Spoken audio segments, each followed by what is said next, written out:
Bien, chicos, entonces les voy a explicar lo que es el último ejercicio que dejamos pendiente la anterior vez, em, lo cual correspondería a lo que es el balance general pro forma.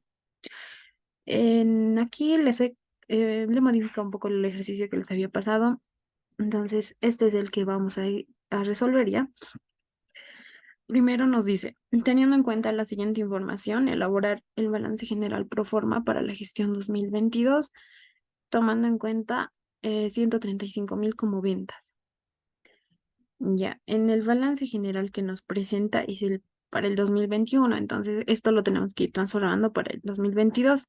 Y en el balance general solo existe un método que es que se hace el cambio cuenta por cuenta, ¿ya? Entonces tienen que ir leyendo uno por uno qué es lo que les va a pedir y hacer los respectivos cambios, ¿ya? Iniciando con el primero, dice, el uno dice, es deseable que el saldo de efectivo se incremente a 15.000. Entonces vamos a copiarnos lo que es este balance general para 2022 y vamos a ir haciendo uno por uno. El primero nos dice que el efectivo se incremente a 15.000. Aquí ya lo tengo. Entonces el efectivo se quedaría en 15.000.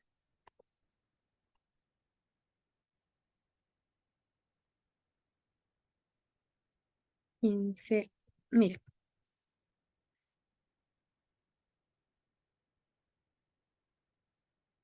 Ya. Ahora vamos al siguiente, que nos dice, es deseable que los valores bursátiles y los inventarios permanezcan sin cambios. Los valores bursátiles son de 8.000, es el siguiente. Y los inventarios, dice. Los inventarios estaban en 32.000. Entonces, esto. Ya. El siguiente. Dice, en promedio las cuentas por cobrar representan alrededor de 45 días de venta. Suponga un año comercial, dice.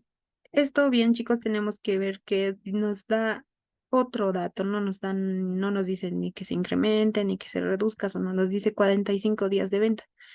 Y si bien recordamos en el tema número 2, los índices financieros, eso es lo que se va a aplicar en esta parte. Para ello tendríamos que hacernos unas operaciones auxiliares que dice, las cuentas por cobrar representan 45 días. Eso representaría para nosotros lo que es el plazo promedio de cobro, que si recordamos el plazo promedio de cobro era igual a los 360 días entre la rotación de cuentas por cobrar. Entonces hacemos esta operación, que sería el plazo promedio de cobro, eh, los 45 días, y por 360 entre la rotación de cuentas por cobrar.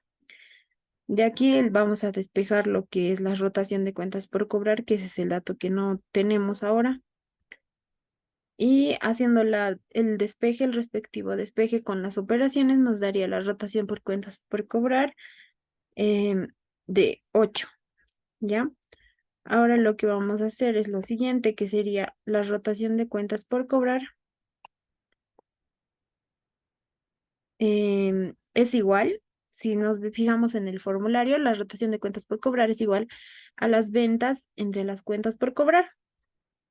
Ahora aquí ya tendríamos lo que es para sacar las cuentas por cobrar, porque si bien vimos, nos da las ventas, ¿verdad? En esta parte de arriba nos dice, toma en cuenta 135.000 como ventas.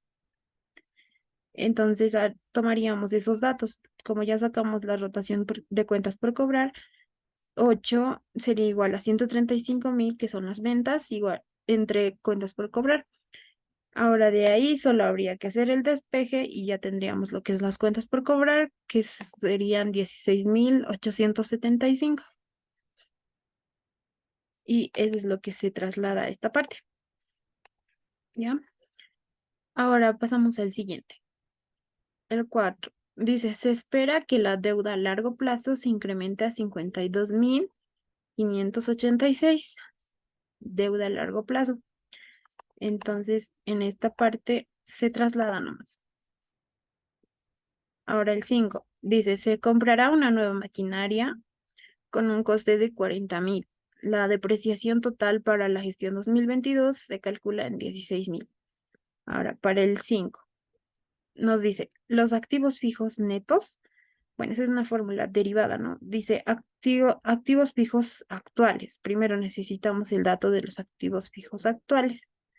Vemos en el balance general y nos dice que los activos fijos está igual a 102.000.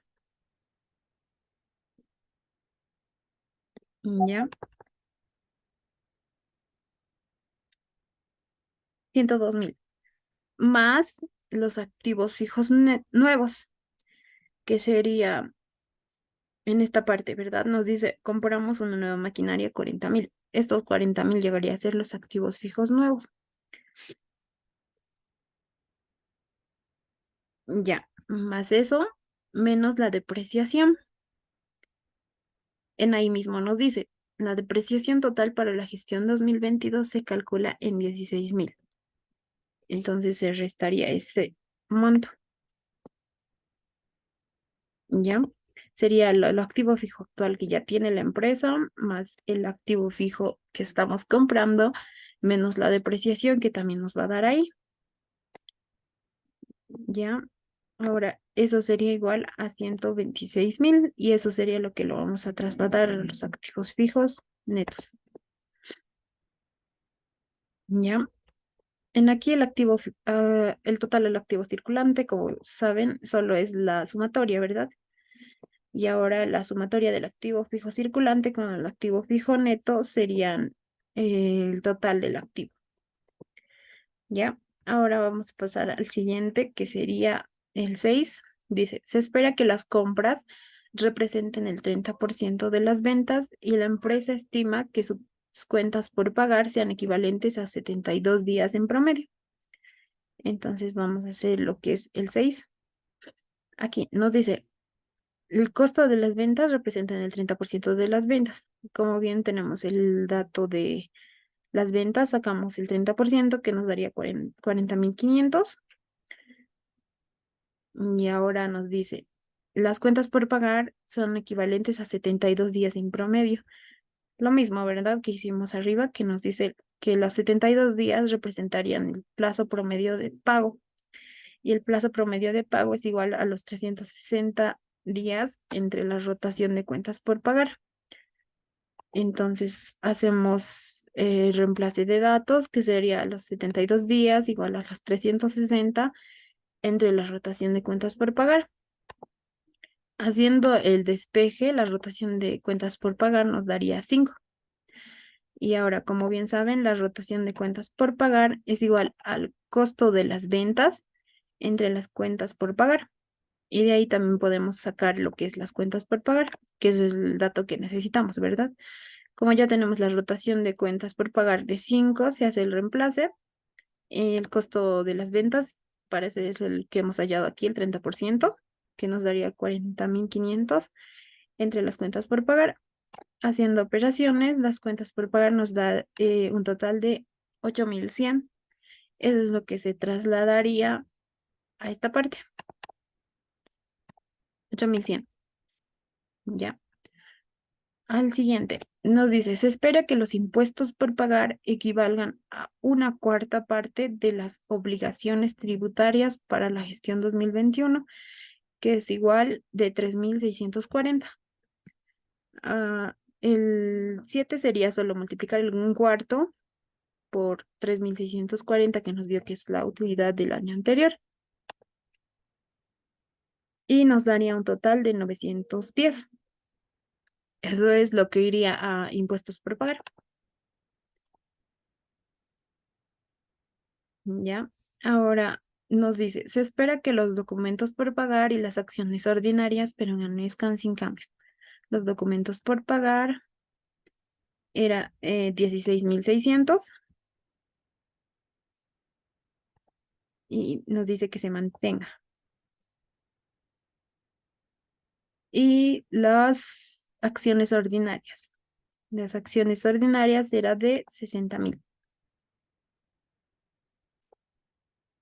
¿Ya? Ahora el siguiente. Nos dice, se conoce que las utilidades de la gestión 2021 son iguales a 11.379 y que el pago de dividendos fue de 4.500.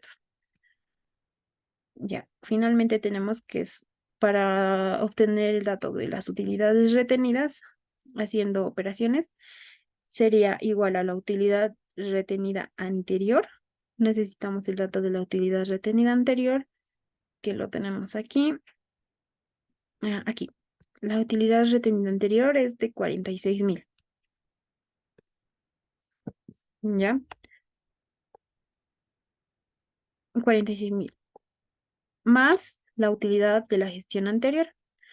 Como bien vimos, nos dice, se conoce que las utilidades de la gestión 2021, esa es la gestión anterior, son iguales a 11.379. Entonces sería ese dato, 11.379. Y a eso lo hay que restar lo que son los dividendos. Y aquí también nos da ese dato que dice el pago de los dividendos fue de 4.500. ¿Ya? Entonces hay que restar los 4.500. Y haciendo operaciones para hallar la utilidad retenida, nos da de 52.879.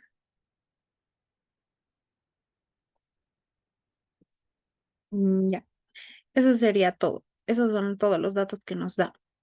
Como ven, no nos da el dato para los otros pasivos circulantes, entonces se mantiene. Para cualquier cuenta que no les da, aquí 6.800.